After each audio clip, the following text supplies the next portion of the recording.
तो चलिए एक कहानी से शुरू करते हैं। अंश और वंशिका नाम के दो बच्चों की कहानी, जिनकी दुनिया टीवी स्क्रीन के इर्द गिर्द घूमती थी। उनके लिए स्क्रीन पर जो दिखता था वो सिर्फ कोई शो नहीं था, वो असल जिंदगी में करने के लिए एक गाइड बन जाता था। ये कहानी हमें याद दिलाती है कि कल्पना और हकीकत के बीच की लाइन कितनी आसानी से धुंधली हो सकती है। अब ये सुनने में तो एक बड़ी आम सी बात लगती है ना? लेकिन ये एक बच्चे के दिमाग में झांकने का एक मौका है। जहां हमें स्पेशल इफेक्ट्स और स्टंट्स दिखते हैं, उन्हें दिखती है एक नई पॉसिबिलिटी। उनके लिए स्पाइडरमैन का दीवार पर चढ़ जाना कोई फिल्म का सीन नहीं था, बल्कि इस बात का सबूत था कि ऐसा सच में हो सकता है। और बस यहीं से सारी प्रॉब्लम शुरू होती है।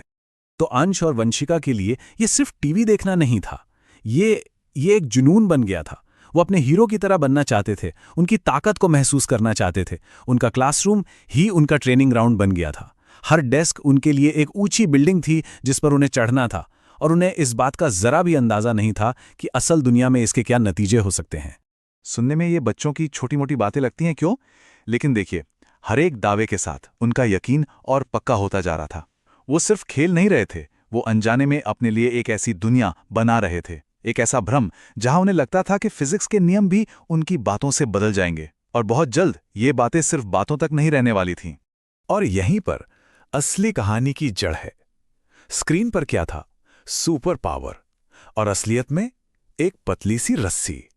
टीवी पर हीरो उड़ते थे, लेकिन वो तो ग्रेविटी की दुनिया में जी रहे थे, है ना? टीवी ने दिखाया कि वो कभी हार नहीं सकते, पर असलियत में खतरे असली थे। और ये फर्क वो बहुत ही बुरे तरीके से सीखने वाले थे।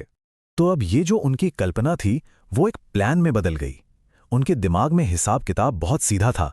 भाई, अगर स्पाइडरमैन कर सकता है तो हम क्यों नहीं कर सकते? अब ये कोई नाटक या दिखावा नहीं था, ये उनके लिए एक मौका था, ये साबित करने का कि सुपर हीरो की दुनिया सच है और वो उसके नए मेंबर हैं। ये एक ऐसा खेल था जो अब बहुत ज्यादा रियल होने वाला था। तो उनका प्लान था बड़ा सीधा सादा, जैसा बच्चों का होता है। देखा जाए तो हर स्टेप लॉजिकल था, पर सिर्फ तब जब आप ये मान लें कि दुनिया फिल्मों की तरह चलती है। उनके प्लान में जोश की कोई कमी नहीं थी, हिम्मत की भी नहीं। कमी थी तो बस एक चीज की, असलियत की समझ। उन्हें जरा भी अंदाजा नहीं था कि वो फेल भी हो सकते हैं। और फिर वो मोमेंट आता है, वो पल जब उनकी कल्पना असल दुनिया की सच्चाई से टकराती है। ये कहानी का टर्निंग पॉइंट है, वो पल जहां से सब कुछ बदल जाता है। चढ़ने का जो रोमांच था वो अब टूटने के सदमे में बदलने वाला था। तो अंश ने रस्सी को खींचा, अपना पूरा यकीन, सुपर हीरो बनने का सारा सपना उस एक खिंचाव में डाल दिया। और जानते हैं हकीकत ने कैसे जवाब दिया? एक तेज तीखी आवाज के साथ, चटाक। और इस आवाज के बाद जो सन्नाटा छाया वो उस आवाज से भी ज्यादा डरावना था। वो रस्सी जो उनके लिए हीरो बनने का टिकट थी, अब जमीन पर बेकार पड़ी थी। बस एक पल में उनकी पूरी दुनिया, उनकी फैंटेसी, सब कुछ बिखर गया। वंशिका की आवाज में जो निराशा थी वो साफ सुनाई दे रही थी। देखिए, अंश पर इल्जाम लगाना ज्यादा आसान था इस सच्चाई को मानने से कि उनका सपना ही टूट गया था।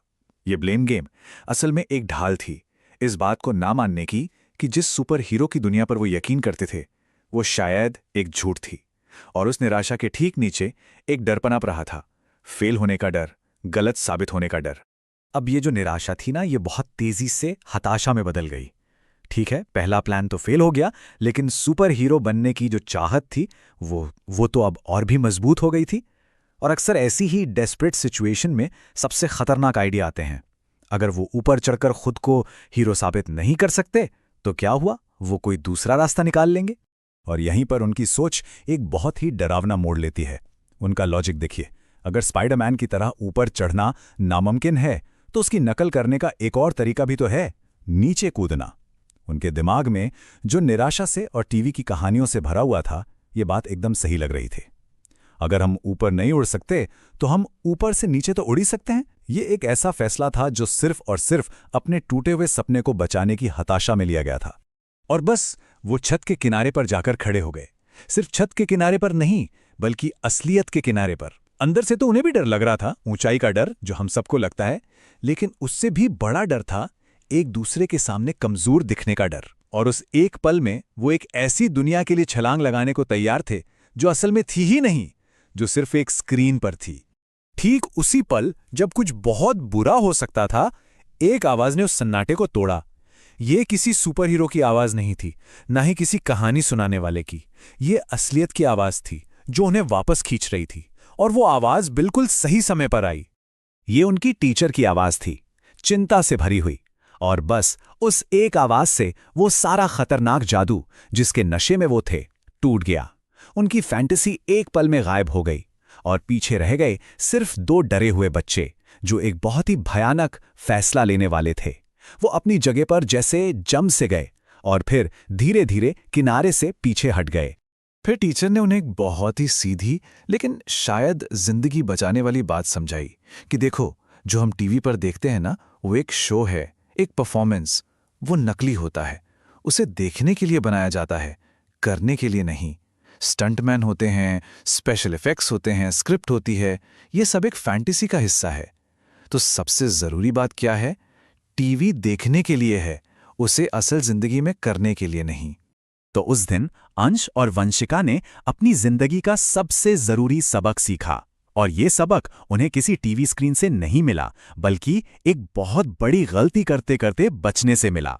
वो जिस फैंटेसी की दुनिया को इतना पसंद करते थे और जिस असल दुनिया में वो रहते थे, उसके बीच का फर्क अब उन्हें एकदम साफ साफ नजर आ रहा था। उन्होंने सीखा कि किसी सुपर हीरो को पसंद करना एक बात है और उसकी तरह बनने की कोशिश करना बिल्कुल अलग। तो आखिर में इस पूरे डरावने किस्से से हमें क्या सीखने को मिलता है? कुछ बहुत जरूरी बातें हैं। पहली, टीवी शो हमेशा असली नहीं होते, ये एक बनाई हुई दुनिया है। दूसरी, जो एक्शन हम स्क्रीन पर देखते हैं वो अक्सर नकली होते हैं और उन्हें ट्रेंड प्रोफेशनल्स करते हैं, पूरी सेफ्टी के साथ। और तीसरी, जो आप देखते हैं उसकी नकल करना बहुत खतरनाक हो सकता है। तो सीधी सी बात है, मीडिया को एंजॉय करना चाहिए, मनोरंजन के लिए, ना कि उसे अपनी जिंदगी का गाइड बनाने के लिए। और ये कहानी आखिर में हम सब के लिए एक बहुत बड़ा सवाल छोड़ जाती है। देखिए, अपने हीरो से प्रेरणा लेना, इंस्पायर होना, ये तो अच्छी बात है, लेकिन वो लाइन कहाँ है, वो कौन सा पॉइंट है जहाँ प्रेरणा एक खतरनाक नकल में बदल जाती है? ये एक ऐसा सवाल है जिसके बारे में हम सबको सोचने की ज़रूरत है, खासकर आज की दुनिया में जो स्क्रीन से इस कदर भरी हुई